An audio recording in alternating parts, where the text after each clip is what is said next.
Hey, it's Rob Ryder on Sunday, July 10th, 2022. I want to talk a little bit about a few things we're trying with the Treasury Inspector General for tax administration, also known as TIGTA. And before we do, I am Staff Sergeant Robert Allen Rutluski, U.S. Army veteran, also known as Rob Ryder, and my email address is courtofrecord@aol.com. And, how things kind of bounce together. You never really know how things fit until they fit. But for some time now, I've been trying to help Tammy on a IRS case that she had where she had had a levy. And she had sent me the paperwork, and I could see there were all sorts of errors in it. Right? And so if you were to go back and, on Rob Ryder on YouTube, right, with three B's, ROBBBRYDER, and you went back to finding the lesser magistrates, and then this updated correction. That was the first thing we tried, was to file something into the, allegedly the district court of the state of Michigan against the United States for malicious prosecution because they were charging her. They, basically took her property without due process. But of course, they say that the United States can take the case out and then take it to the federal court, which somebody did, but it wasn't the United States. It was the United States of America, right? We filed a complaint against the United States, and now the United States of America is taking it to this thing called the United States District Court for the Western District of Michigan, and making the United States of America the plaintiff or the defendant, and represented by persons who claim to be attorneys for the United States, which would make them an officer of the United States, but they don't have an oath as an officer of the United States. Right? The oath that satisfies the 6th article of the Constitution. So they really aren't. So, well, at the same time, because it was a levy, she had to do something with the United States Tax Court before she lost her ability to do so. So we filed something. And if you went to Confessions of the Internal Revenue Commissioner, it had to do with that, where we filed a petition and got an answer, and the answer is pretty much blank, yada, yada, yada. Anyway, so I was trying to think of what to do next with this, and I was remembering for myself that this had been 2011 or 2012, right, when I had some IRS issues for a business that I had owned with my brother, and they said I owed like $250,000 in taxes or something like that, which, who knows. Anyways, so I said, well, hell, I want an audit. So I wrote the IRS and I want an audit. And they didn't answer me, so I wrote them again, said I want an audit. And they didn't answer me. So I had heard about this place here, so I said, I'm going to write them and say that I've asked the IRS for an audit, and they won't give me one. I wanted to complain. Well, a week later, I got a phone call. And it was somebody from TIGTA. And they wanted me to come down to the Grand Rapids Federal Building to talk about it. And I said, look, man, you guys are the ones getting paid. Why don't you come out here and see me? So they did. They came out the next day. But they didn't stop at my house. Before they got to my house, they called and they said, hey, how about if we meet at this halfway restaurant that's, right, seems like it's really close to where you live. Sure, why not? So we went there. And I've told the story before. It's been some years now. So most of you probably never heard the story. But, I talked to him for an hour and a half. And yeah, you get all the standard stuff like, so one of the things they asked was, they asked me if they started listing these people's names. And I said, well, who are they? Right? Because none of them meant a thing to me at the time. And they said, well, they're all in jail for tax evasion. Right? And I said, oh, really? Well, what does that have to do with me? I'm not evading taxes. I'm the one asking for an audit. Well, of course, that was the answer because there was nothing they could say to that. No, I'm not evading taxes. I'm the one asking for the audit. Remember that. Right? And another one was, well, are you a sovereign citizen? And everybody dreads that question for some reason. And so what I told a Treasury agent was, well, if you mean the sovereign of a nation of one and a citizen of the kingdom of heaven, then yes, I'm your man. Well, otherwise, I just consider myself a peaceful inhabitant. He was all good with that answer too. And we talked for like an hour and a half. Someday I should probably go back and find that and post it again. But so towards the end of it, though, we're sitting at a table, and he said, because got on to trying different things and trying different instruments and so forth, and had I ever filed any instruments as I had called them, and he pulled one out of he got in a manila envelope and pulled a document. I says, well, is this one of your instruments? And he handed it to me, and it was a check, a copy of a check that I had made up to give to the Consumers Energy utility to pay my utility bill.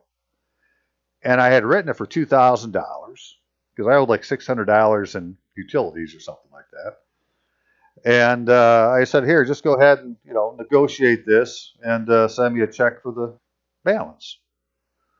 Well, I got to switch stories a little bit now. So then Consumers Energy got a hold of the United States Attorney and sent it to them, and then they sent me a copy of what they sent to him. And I'm looking at what I had sent to them compared to what they had sent to the attorney. So I wrote the United States Attorney and said, look, now he hadn't got a hold of me yet, but so I'm going to go ahead and be proactive and contact him.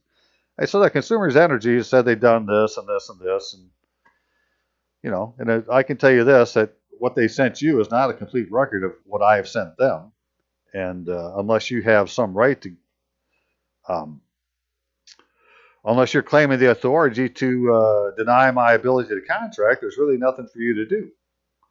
And I never heard from him, right? But now, a year and a half later, the guy's pulling this copy of this check out that I get made up to give to the utilities. He says, well, is this your check? And he handed it to me, and I looked at it, and I looked at him and said, well, no, this is a counterfeit. He said, a counterfeit? Why do you say that? I said, because mine's got a blue ink signature. I said, this is a full-size reproduction of my check, but this isn't my check. This is a counterfeit. If I did this with a $20 bill, you would, say that I was counterfeiting currency, right? Because you can't make a full-size reproduction of money. And, what could they say? They couldn't say anything. And so, after them buying me 3 cups of coffee and talking for an hour and a half, all he had to say to me is he said, well, you probably shouldn't make any more instruments up. And, you should never put a lien on anybody. And I said, okay, I get it. I said, he said, maybe I could do something to keep the IRS from bothering you. So sure enough, for like 5 years after that, I never heard from the IRS again. And then one day, somebody from the IRS shows up in my driveway, and they're showing me some envelopes. They say, well, is this your name? And it's got Robert A. Rutluski on it, mail they've been trying to send me. I said, no, I don't have a middle initial. I don't have a middle name. My first name is Robert Allen. I don't know where you people get this information from. Right? There's a mistake in your records. Please fix it. But as soon as she left, I went back into the TIGTA site, and I complained to them again and said, look, these demons have been out here again. And, so that had been like maybe 2016 or something like that. And I haven't heard from them since. So, because that's like, well, they can do something because of the powers they have. It's just, will they? And the only way to find out is to give them something to do, and that's what this is about. But while I was doing this, I didn't really realize that the IRS has its own criminal investigation division also. Right? And so a couple of these things I'm going to show you, I'm going to go do again now and send it to the, what may be a more proper office, but we'll just explain it when I get there. But having done all this for the last week and, done a lot of research on little bits and pieces of the Treasury and what it says, right? Because just for instance here, where are you? Is this the right one? Yeah, United States Treasury Department, right? The creation of the Treasury, right? Which Hamilton was the first, treasurer. And Hamilton foresaw the development of industry and trade, suggesting that the government revenues be based on custom duties. It isn't based on income tax. So why are we paying income tax? Right? We'll come to find out income tax has something to do with the Civil War. And in the Civil War, we stopped being called the United States, and they started putting U.S. right? Because the Union had been split. But it was supposed to be on custom duties, right? Not on income tax, on custom duties. So now if you take that and you go and you read the first, right, Article 1 of the Constitution, Section 9, powers denied Congress, Migration and Importation Clause. The migration and importations of such persons as any of the states now existing shall think proper to admit shall not be prohibited by the Congress prior to the year 1808. But a tax or duty may be imposed on such importation, not exceeding $10 per person. I believe that we have not paid our importation tax to be in the state. And that's duty owed to the Treasury, and so because of that, we owe taxes. Because what I noticed in Tammy's case, when she had a talk with the judge and so forth, he wasn't talking about, because we had asked for a conference or something like that. It was just about the tax owed. It wasn't about income tax. Just, that he was there to judge if she owed a tax or not. Well, yeah, if we haven't paid this $10 and we needed to pay that, then we haven't paid the tax. So, like, if your ancestors came over, right, when they got here, if that tax wasn't paid then and they came into the United States, well, now they're here. But they're not actually in a state yet because they didn't pay the tax, right? So you can't be in the state. Now, however, they give you an ID that says you are in a state. Well, I think that then makes you an enemy of the United States because you're claiming to be in a state, but you haven't paid your tax yet. So I'm going to have to check on this week. I got to figure out who to get a hold of, just find out if I owe, I want to pay my duty, my $10 tax. So that's just kind of a side note that came out of this that, to me it's really important. But we'll see if it leads anywhere this week. Okay, so let's get on to what I was doing. Hang on a second here. So this is their website, right? Treasury.gov.TIGTA. And went under investigations here. I'm amazed because this was the same website I saw back in 2012. They haven't changed anything about it. Doesn't look like it at all. So it's like, man, isn't that something? So about Office of Investigations. Let's look at that. It's just a little bit easier to read here. So it was established under the Internal Revenue Service restructuring in 1998. Okay. It's the predecessor of this other inspection service that was created in 1951 in response to allegations of widespread corruption in the IRS. Well, I say that's still there. And then in 1962, Congress saved the IRS Inspection Service and IRS Criminal Investigation, right? So this is the other office, Criminal Investigation, IRS Criminal Investigation. Gave them both statutory law enforcement authority, including the authority to execute and serve search and arrest warrants, serve subpoenas and summons, and to make arrests without warrant for any offense against the United States relating to the Internal Revenue laws. Well, there you go. If we're supposed to have paid our $10, that's going to be part of the problem. But, they have all these same authorities that any other law enforcement officer has, as long as it has to do with the revenue of the United States. Well, I'm going to say then that when the county of Kent impersonates as Kent County, right? So my de jure county is Kent County, Michigan. Yet a lot of the information you see says County of Kent, Michigan. Or if you're being foreclosed on for taxes on your property, it'll be County of Kent, right? Will be the entity doing it, done by the person called the Kent County Treasurer. Or in the case of the complaint we put in, it was Kalkaska, right? So kind of what I've done so far with TIGTA is I put in a complaint, we're putting in a complaint for Tammy with her situation in the tax court. And then this week, Dana, a friend of mine from Kalkaska, called, and they're foreclosing on his 3 properties, and for taxes. And he's to the point now where they're going to be taking his houses. So it's like, well, let's file a complaint. Although it really didn't fit TIGTA necessarily at the time. It was the one I knew about. I didn't know this IRS criminal investigation division existed, and so we'll probably put one into there also. But yada yada yada. And then because I was working on Dana's, this is all being done by the county. As it turned out, I had a W-9 for my county, which says right on it, County of Kent. And on there's a box to check that if it's an exempt payee. And an exempt payee, an example would be, when you go to the instructions, a political subdivision of the state. Well, the County of Kent didn't check the box. They can't be obviously they're not the government. It's not a political subdivision of the state. So, there's just all sorts of deviousness going on. So I went ahead and filed one on that situation. But,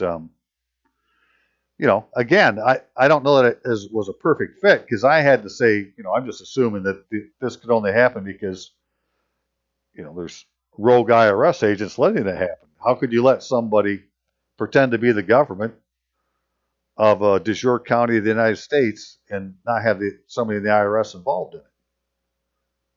Right? Because they're responsible for collecting the revenue of the United States. So anyways, this is what it says. Right? They have statutory law enforcement. So if you show them a crime and give them probable cause by saying, well, here's the examples, here's the documents they gave me that are fucked up, right? In Tammy's case, or they didn't sign stuff, or they're using outdated forms and all sorts of stuff. Well, how much more, proof do you need? They're at least probable cause to go investigate. They have all the power to do it. Right? They don't have to go to anybody to do this. They don't have to go to so in other words, they don't have to go to the United States Attorney to do this. They can do it themselves. So TIGTA protects the Department of Treasury's ability to collect revenue owed to the federal government. I want to pay my $10, TIGTA. Please tell me how. In order to achieve this, TIGTA's Office of Investigations administers investigative programs that protect the integrity of the IRS and detect and prevent fraud or other misconduct within IRS programs.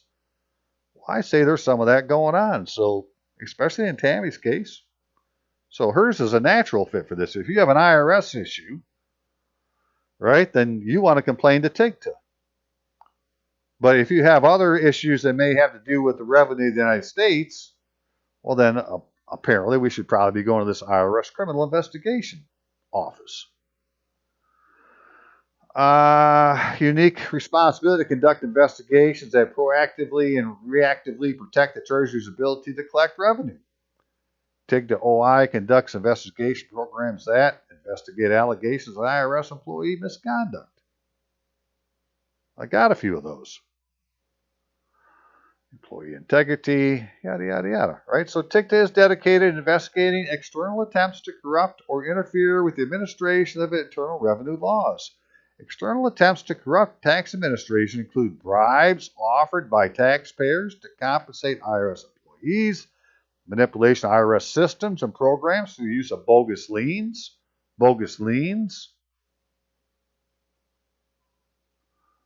right? Where's the lien? If there isn't a lien filed someplace, I say it's a bogus lien. So if they say there's a lien filed against you and you can't find it in your county office, well then, it's a bogus lien. It'd be time to turn them in to see if TIGTA will give you some help. Let's see, use of fraudulent IRS documentation. Well, I say that's what happened in Tammy's case, and impersonation of IRS officials. Well, if you didn't take the oath to satisfy the 6th article of the Constitution, I'm afraid you're impersonating an IRS officer. Right? Which is one stat 23. Hang on just a second here. Right, which says in it that the oath or affirmation required by the 6th article of the Constitution of the United States shall be administered in the following form. I state your name, do solemnly swear or affirm that I will support the Constitution of the United States. There's no so help me God at the end, which is a religious test, which, pretty much anybody in the federal government is taking oath says so help me God. So they're not taking a constitutional oath. This is the only oath that satisfies the 6th article of the Constitution. It's in the first law. It's in the first law passed after the ratification of the Constitution. And all state officers need to take it also.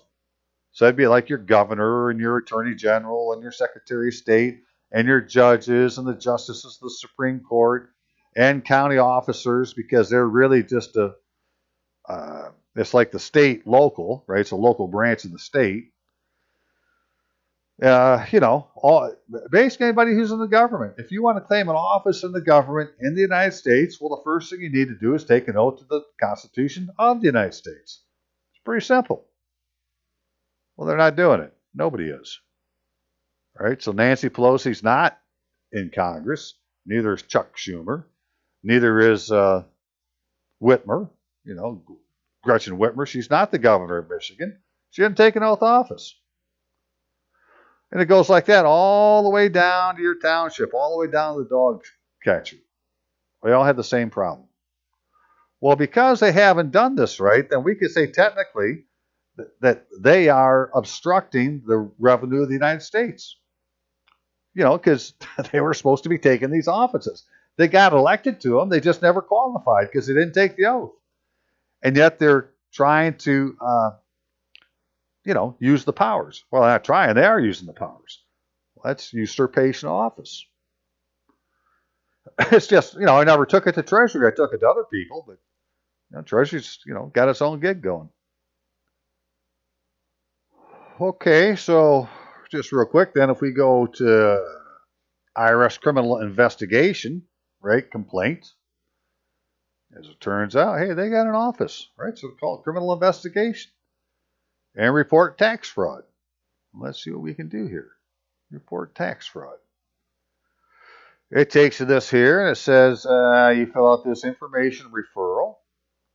Well, now, the word information in law, that's a pretty powerful word, because that's the thing other than a indictment that can get somebody, arrested in a federal situation.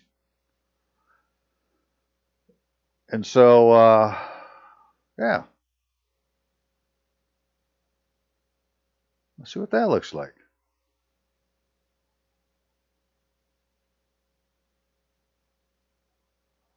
Right, sure enough, Department of Treasury, Internal Revenue Service, information referral. Okay. Looks like it's a one-page form, and you're done. And it gives an address here, but there's also a place you can fax it to. And then it says you don't use it if you have these problems. We'll use these other forms instead. So, it takes a little more research, but yeah, I get it. I could have used this like I did to TIGTA, which we'll be looking at, and instead, sent it here. On this page here, it says IRS scheme detection, right? So, fill it out and fax it to one of these places. Apparently mine would be Andover. So, yeah, good stuff. Okay, and one last thing to look at then is, if you haven't ever seen this before, you need to go to IRS. Well, just Google search IRS 6209 and look for this document 6209. Right, and they get 2020 edition.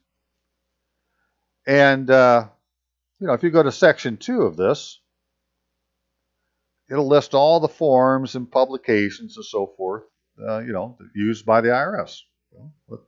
I'll let it speak for itself. What did it call itself? Tax returns and forms. Right? And you'll see that these have a tax class attached to them. Right? So here's a W-2. It says it's a tax class 5.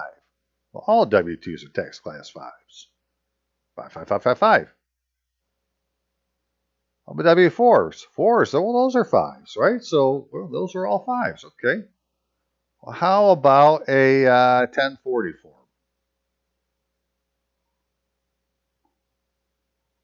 Well, we'll just stop here real quick. Oh, well. Something about the way this shows on here. Come on, where's 1040? 1040, 1040, 1040. Right,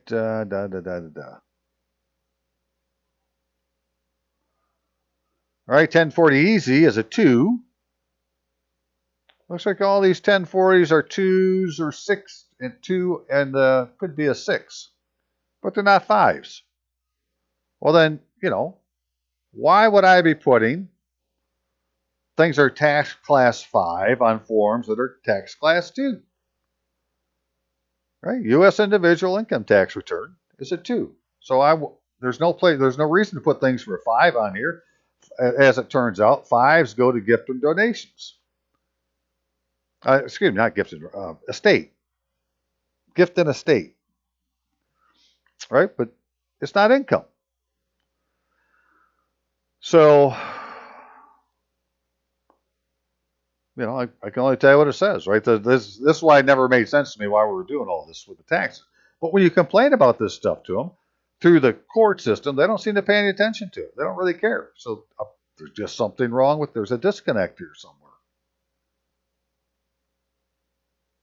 Yeah, information. An accusation or complaint made in writing to a court of competent jurisdiction charging some person with a specific violation of a public law. It differs nothing from an indictment in its form and substance except that it is filed at the discretion of the proper law officer of the government. That'd be the Treasury agent. Ex officio without the intervention or approval of a grand jury. Or the Attorney General, or the United States Attorney, right? This is between that officer and the court. Okay, so now let's look at real world situation. This is Tammy's case where this would definitely be something for TIGTA, right? Because it has to do with the IRS itself and the fraud within the IRS. So when you get a levy or you start getting any mail at all from the Treasury, you need to look at it and look for these kind of things. Like, well, they're not using your full legal name. You would say that's not a really big deal, but it is because that isn't my name. So I'm going to say there's an error in a record. It has to be fixed. And right, this is the taxpayer, and they say the taxpayer ID number is basically what would be somebody's social security number. There's really no reason to hide this stuff. This is all common knowledge, right? And you should tell everybody what your social security number is and say that's my property. Leave it alone. But in here, they wanted her to review. They said you owed $6,800. Review this form and tell us how you're going to pay us, basically, right? Here comes the the coercion. And so we go and look at this form here, and it says the taxpayer, right? So now where Tammy L. Blazik came from is when you fill out a 1040 form. Not 1040, SS4 form for taxes, that it says right on there first name and initial and middle initial. And so people automatically put, Tammy L. instead of saying, well, Tammy Louise is my first name and I don't have a middle name. Which is truly how it is, because when they put your name backwards, they would put Blazik, Tammy Louise, not Blazik, Tammy, Louise. And they show at the top first name, last name, first name, middle name. Right? There's only one. They only do it with one comma. So you don't have a middle name. But this is the form they filled out, and forgetting all those little nuances, we'll get to the thing. Well, there's nobody's name here, and nobody signed it. And so they're going to use this form as part of their proof that that they levied you and we're going to take your money. If you want to fight it, you need to go to the U.S. tax court. Well, then they have this other, which looks like it's a form, but really this is just the information that would go in this form, because there is a form 6251, but this isn't it. It's got, all the stuff that a form normally has. this is like an extract of information that could go on the form, but it isn't actually a filled out IRS form. Right? It's a simulation of a IRS tax form. And, yada, yada, yada. What else on this one? And then, tell me a Blazik. I don't know how big a deal that one was. Except they're not, they don't use your name. 6205, is that right?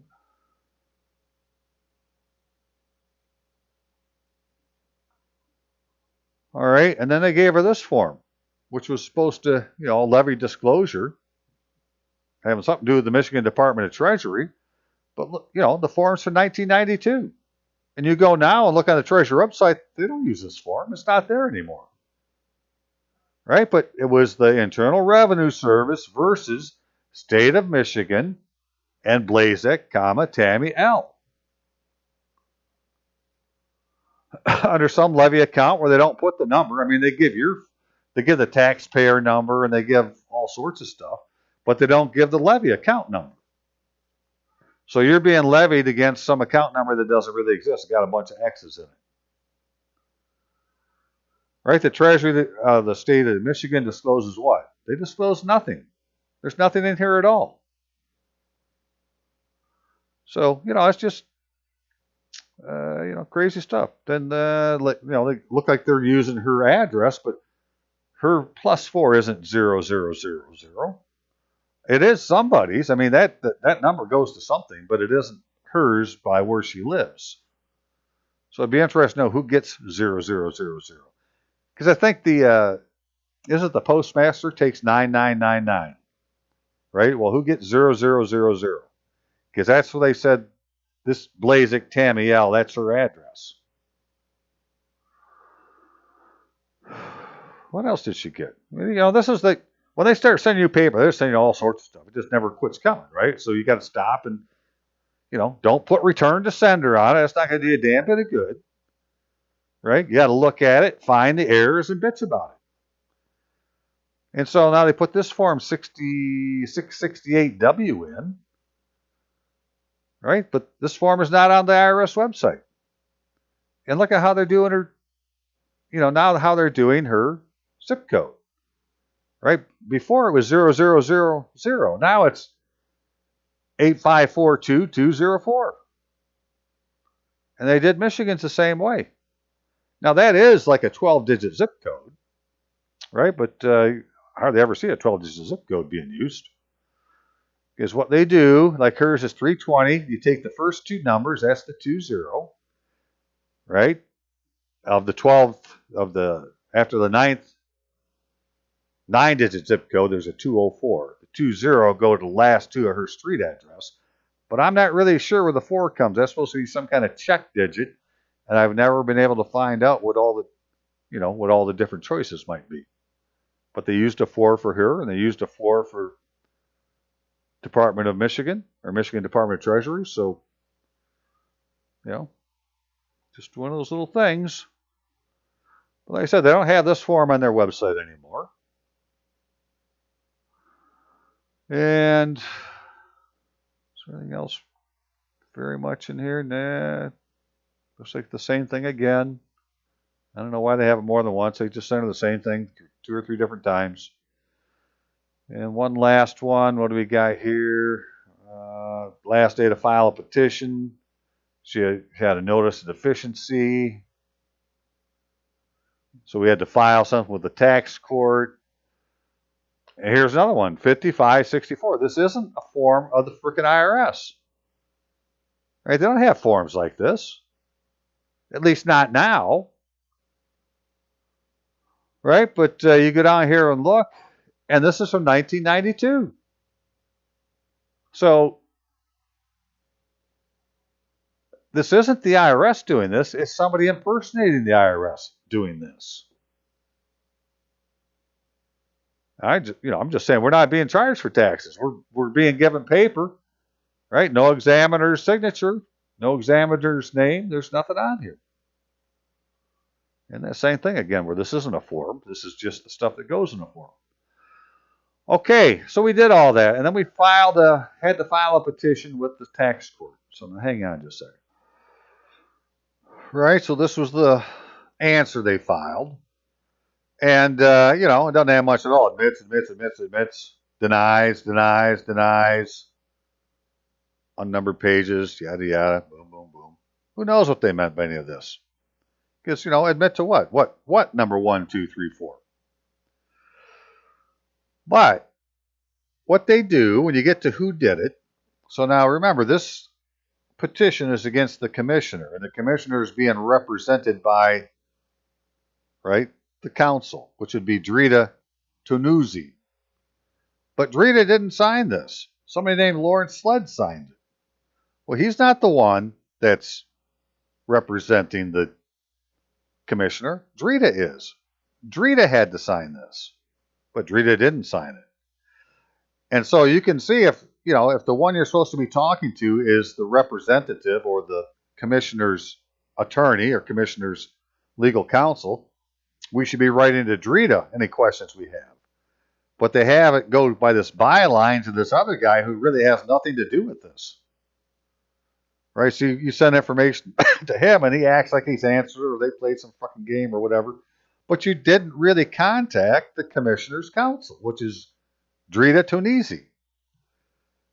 And they do this in all sorts of court cases, not just federal cases. They do it like in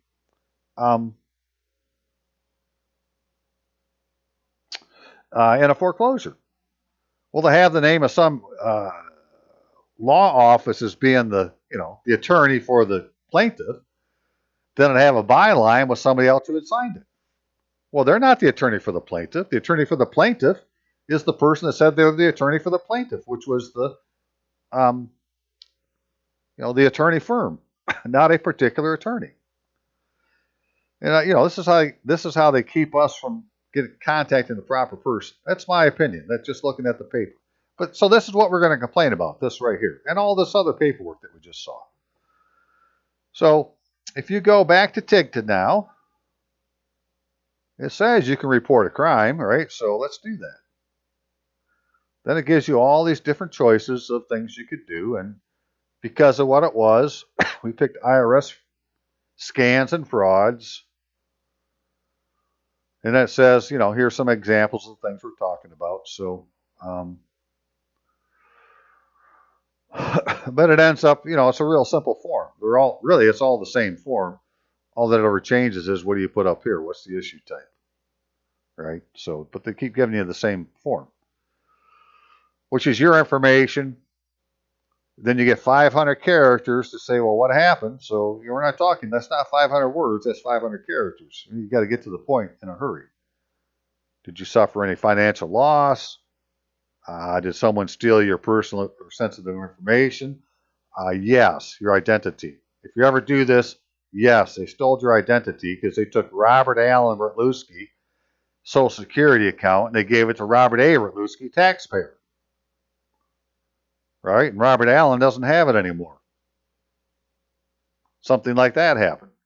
And then tell us about the person. So you got to pick somebody to be the victim and, give them anything else you can tell them. Okay. Then you got to create a 4-digit PIN so you can find the stuff again or something, I guess. I don't know exactly. Oh, because they're going to call you. Using the PIN will protect you from anyone who might falsely represent themselves as the TIGTA special agent. Right? Should a TIGTA employee contact you about your complaint, request that they disclose your personal PIN for confirmation. Take caution, should the caller not know your correct PIN number. You need to certify that it's done under penalty of perjury. Okay. So what would we complain about in a case like Tammy's where you're getting all this bogus paperwork from people that say you owe this money?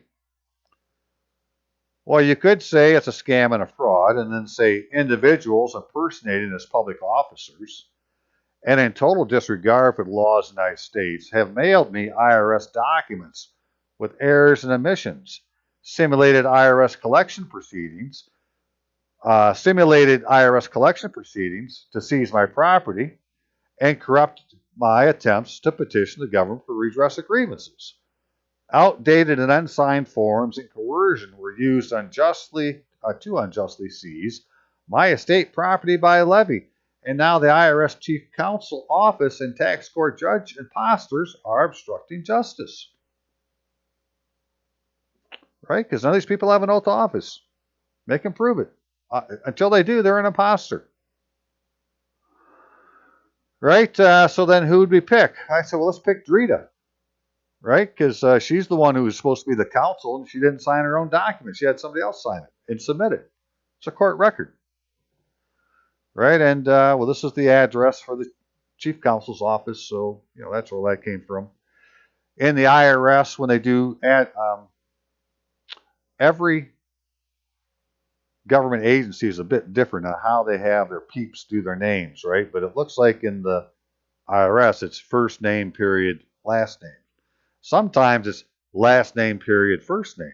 Sometimes it's last name, period, first initial, right? Sometimes it's initial, last name. So, but in the IRS counsel.treasury.gov, it looked like it was first name. And so the way I find out is, to take this at irscounsel.treasury.gov and go do a search on the internet and see if you can find any other addresses that, if anybody's ever used that style address. Yada, yada, yada. So anyways, so Drita Tonisi, Deputy Chief Counsel of Operations, Internal Revenue Service, is representing the commissioner in a tax court docket number 341802-21S. Drita did not sign the answer filed for the commissioner. The answer was signed by Lawrence Sledge, who is not the commissioner's legal counsel. Neither of these esquires or the tax court judges executed the oath required of United States officers to satisfy the Constitution of the United States. That'd be that one stat 23 we looked at. They now conspire to embezzle proceeds of my estate. There you go. Right? So that's all the room there was. That was, like every last digit I could use. Okay, so, in Tammy's case, because the tax court was going, there was a esquire involved, we use them, right? But let's say you're not this far yet. Let's say you're just starting to get this mail, right? Which would be more like, where was it? Right here. All right, so this was some of the, like the early mail, I believe. When they send you something like this, and it says they have these forms in it, and you go and you look at the forms, and you say, well, first of all, what I would do is go look to see if the form is on the IRS website, because they have them all listed. Right? If you go here to, IRS forms and publications. Right? You put in product number, title, revision date into there, and you search for it.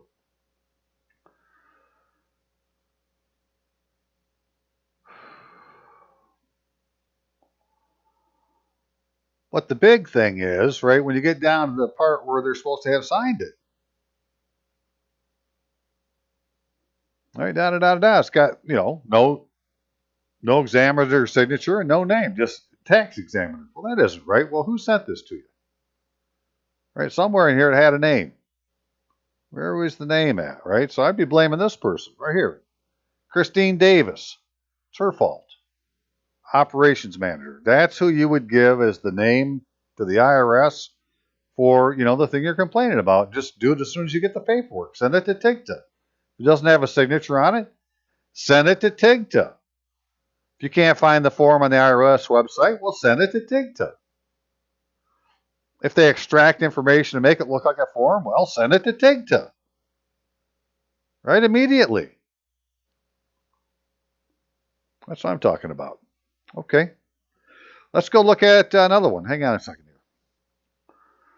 So this has to do with judicial foreclosure. Right? Well, if you Google IRS and foreclosure, you'll find out that the IRS has interest in foreclosures. Right? Because somehow they have revenue involved in all this stuff. Right? And so the notice is to Smith Dana R., who of course doesn't exist. The man's name is Dana Reed Smith. And Smith Dana R. is not the name. It's on the warranty deed for this property, the property they're foreclosing on. And this legal description isn't the legal description that's on the warranty deed. So my question has always been, well, how come you're paying property taxes on property that you're not claiming to own, right? Because the information on the tax forms is not the same information as the property that you purchased on the warranty deed. But that's the property they're going to take, right? So there's something going on here. And then it says the court docket is, you got this number here, but now Kalkaska County is a small county, and they don't have much of a website for their courts, but they do have a, that says that this is the county's website for cases. And you put that number in and nothing shows up, right? So what court is this happening in?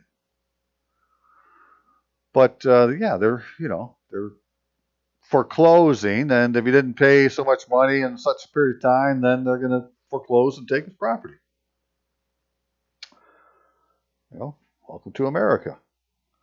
Well, just recently he got this document here, which had his full legal name, Dana Reed Smith, on the outside, right? Talking about the property they're going to foreclose on, which is for Smith, Dana R.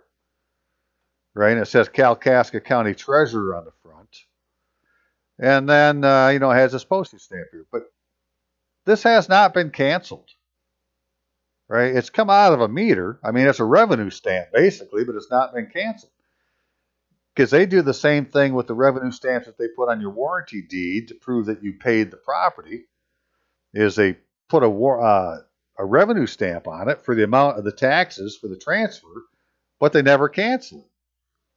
And it talks about doing that in the, right in the state law. But under the United States Postal Service, it says for a stamp to be canceled, there's got to be a black postage mark on it. Right? It's got to be postmarked. So this hasn't been canceled. It may have been paid, but there's no receipt. Or you may have paid for it, but they never hit the receipt to pay, this money into the system. So this is like revenue in the United States. It wasn't paid.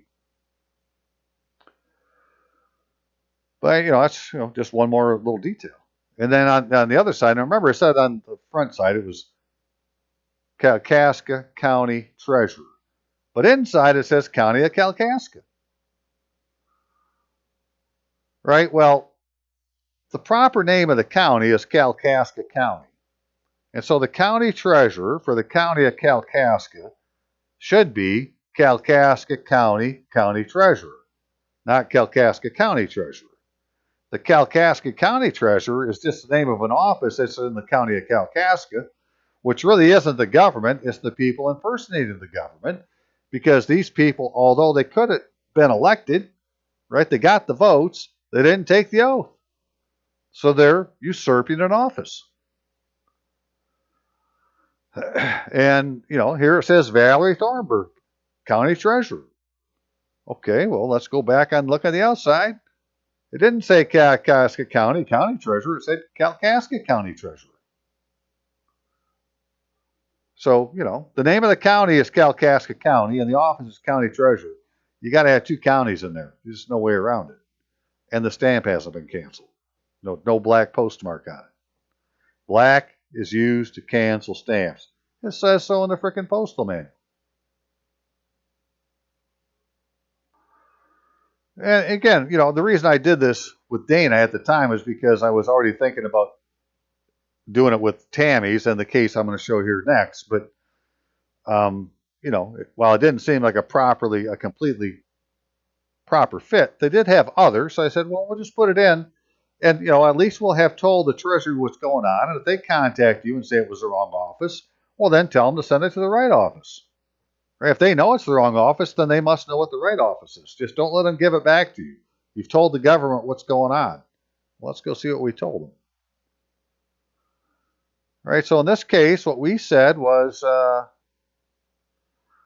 the Kalkaska County Treasurer and others are engaged in a conspiracy to commit offense or to defraud the United States of revenue by their impersonated as public officers and simulating judicial foreclosure proceedings under color of law, using documents with errors and omissions, false names and property descriptions, total disregard for the state's General Property Tax Act.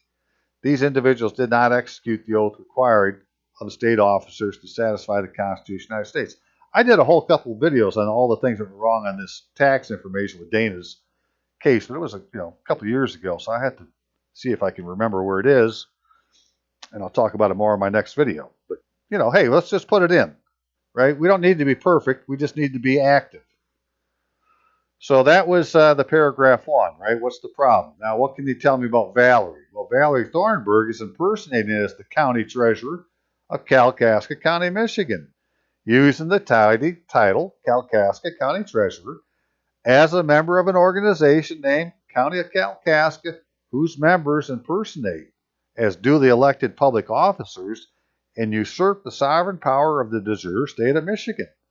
She did not qualify as county treasurer under Michigan election law, did not execute the oath of the United States Code 4 U.S.C. 101-102, and conceals her full legal name.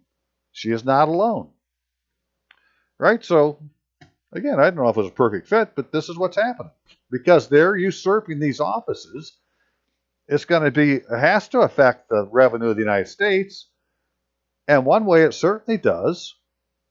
And again, there's just no way they can get around this. This stamp wasn't canceled. Right? So the United States didn't get paid to use the mail. So that affects the revenue of the United States, which is the only reason for the IRS to exist. To collect that revenue. Okay, and then lastly, some time ago, I had contacted the executive assistant for the county board and asked for a copy of the W-9 for the county. And this is what she sent me, which says County of Kent on it. Right? None of the normal ones are checked, but then it says government. See instructions. But there's no exempt payee. It's not been checked. Right? And then address, EIN number, been signed by somebody. Right? And that's what they send you, which, that's that part. Well, if you go and find the instructions then for this, again, this was 2007 version. And it's interesting. They must have made up their own form. No, I guess it's the same. Okay, never mind. It's on the second page.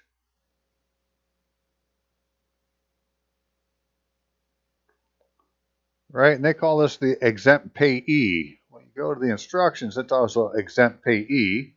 Right, if you're exempt from backup withholding, enter your name as described above and check the appropriate box for your status.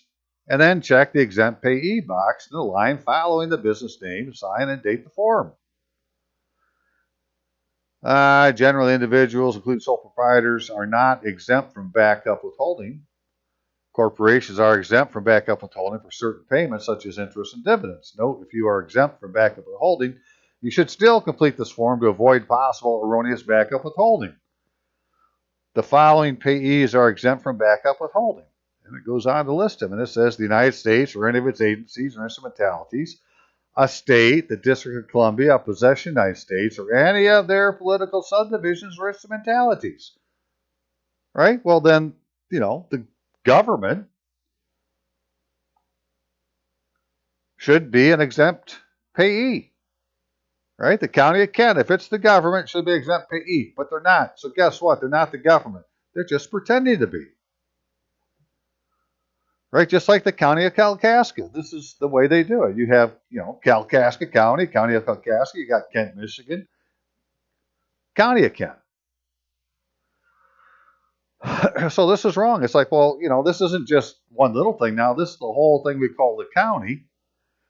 And so I'm going to turn them in. Which was, and then I did find out, here's the other thing, that on this form here, where it says name, that you could put like somebody's title, down here. So that's what we did with like Valerie. Just put it on there. Valerie, blah, blah, comma, treasurer. That's what she called herself. Right? So, but I was able to put, Staff Sergeant Robert Allen, Lucy comma, U.S. Army veteran. So I did.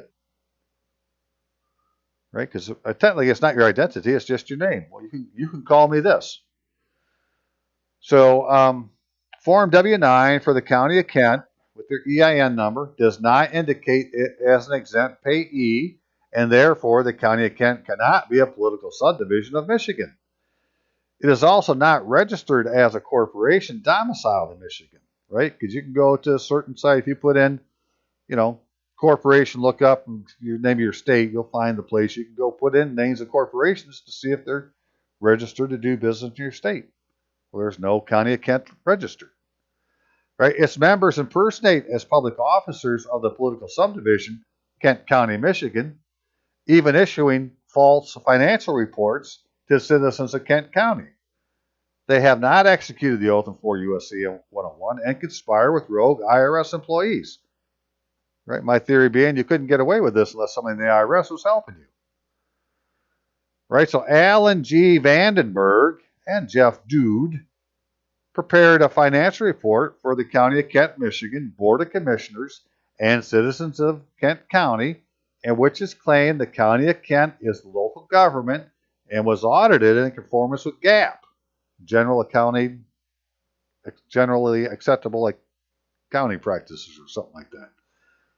But no auditor is identified.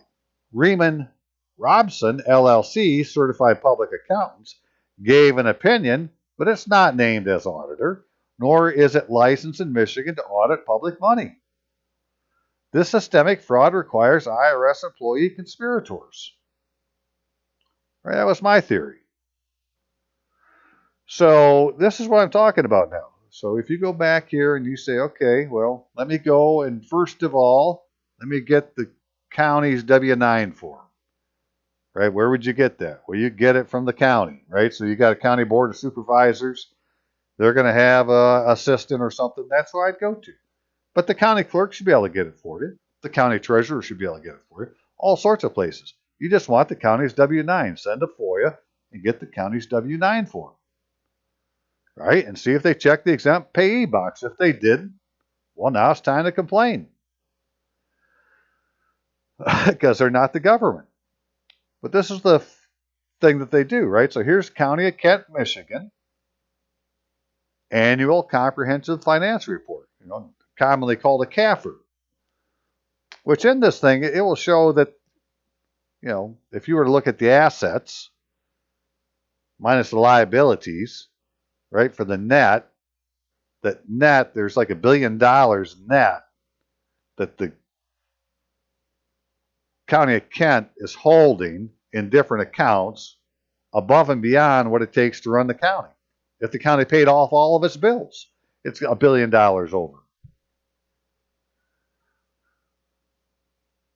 Right, well, who prepared this? Well, there you go. Physical Service Department, you got Jeff Dodd and the county administrator. Right, I wanted to put it on his lap, so I gave it to Alan.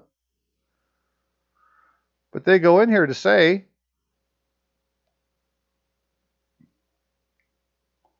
right, County of Kent, Michigan elected officers.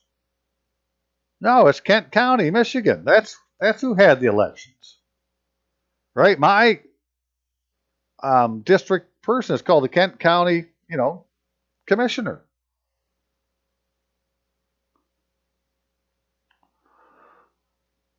And it says in here then, so this now is from the administrator, right? This is from Alan. He wrote this. He said that the state law requires that all local governments subject to certain size criteria publish within 6 months of the close of the fiscal year a complete set of financial statements presented in conformance with general accepted accounting practices and audited in conformity with auditing standards generally accepted by the United States of America by a firm or licensed certified public accountants. Pursuant to those requirements, we are hereby issue the annual comprehensive financial report for County of Kent for the fiscal year that ended December 31st, 2021. Well, you didn't sign as the government. So now management assumes full responsibility. They don't really say who management is. Now this new word comes up. Well, who's management? Management of what? assumes full responsibility for the completeness and reliability of the information contained in this report.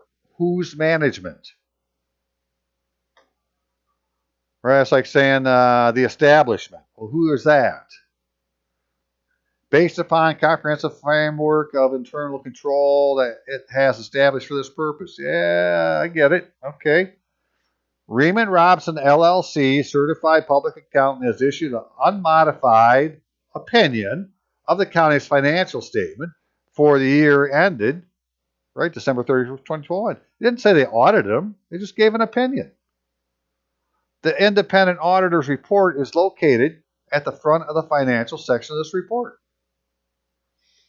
Management discussion and analysis immediately following the independent auditor's report and provides a narrative introduction, overview, analysis of the basic financial statement. Profile of the government. The county of Kent encompasses the area of approximately 864 square miles. The county of Kent is the fourth most populous county in the state of Michigan. Right, Now, right, if you go look at a map, and like a state map, and you can find the boundaries of the counties, it just say Kent. Wouldn't say Kent County or County of Kent. It just say Kent. Right? So lowercase c, County of Kent is a territory. Propercase c, County of Kent, could either be the name of something, or it could be just showing that it's an organized county now. Where with lowercase c, it wasn't organized. When it was organized, it was called Kent County, Michigan. That's how the federal government knows it as. They don't know it as County of Kent. Right, so this is just the game they play. So, yeah, these people are all impersonating as officers of Michigan because not a one of them has qualified according to the state election law. And, so be it. And the only way that they could do all this is to not be, since the IRS's job is to collect the revenue for the United States, and if Kent County ain't got no revenue to give, how come they're not in Kent County trying to collect it from the government? So we'll see what they have to say. Right? But anyways, that was a little bit about TIGTA. But again, like I had said, I have been doing all that before really realizing that there was this other criminal investigation office that had its own forms, and that where Tammy's definitely has the IRS involved because they're sending the paperwork to you to complain about the W-9 form and who is who in the zoo. It may be better to go to these people here, right, with an information referral. So I'm going to try this next. But I just want to make public record of where we were, and we'll leave it at that. All right, everybody enjoy your Sunday and the rest of your week. God bless. Bye-bye.